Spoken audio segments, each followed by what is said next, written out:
More than 90% of all reported alien abductees are American. It's a statistic that skeptics use to argue that the abduction phenomenon is simply a product of our own pop culture and pop psychology.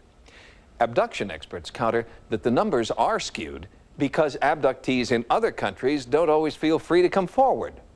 That was certainly the case for an Australian family who were forced underground after their experience was ridiculed in the press. On the afternoon of January 20th, 1988, Faye Knowles and her 3 sons set out from Perth in Western Australia to visit relatives several hundred miles away. At dusk, they were crossing the Nullarbor Plain, a desolate stretch of road through the Australian desert.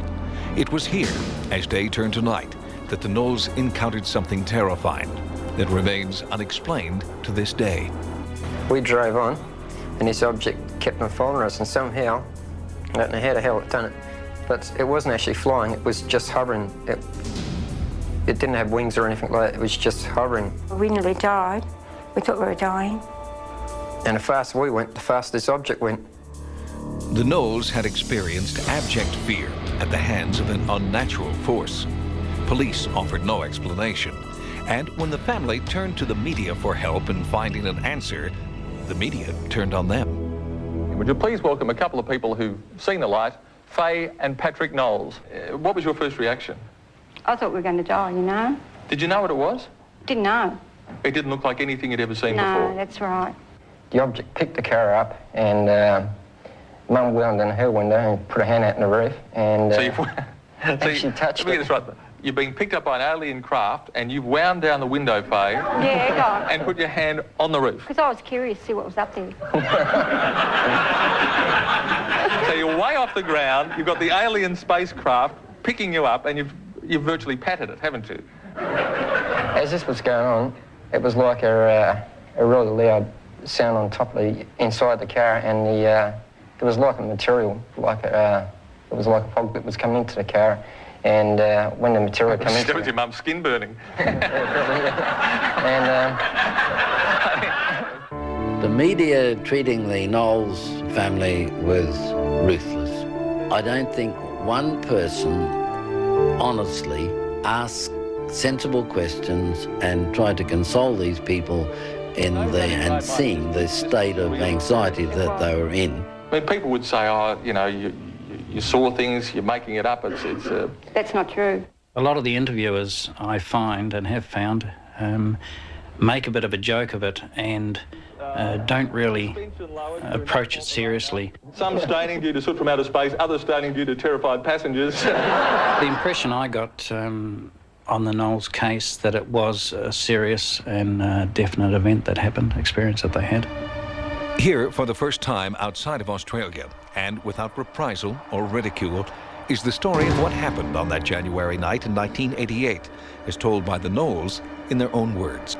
I was next to Sean. He was sitting in front, driving, and I was asleep on the passenger side, and Sean goes, "Pat, wake up, look at this."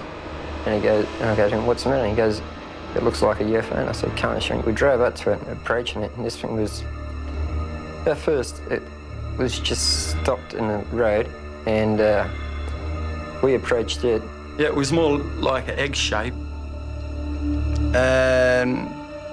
It had like a yellow centre. Next minute, you know, this object appeared back behind us.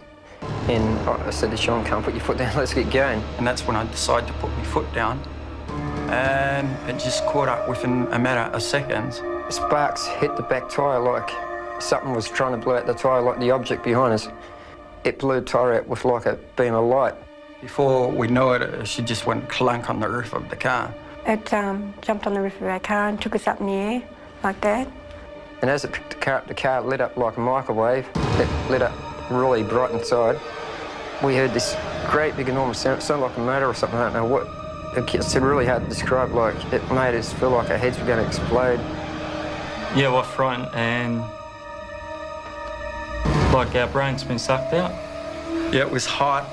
All this junk come inside the car, and you know, and at that time it was hard to explain because I kind of blanked out. As the car was dropped, you could feel this object object slip off the car.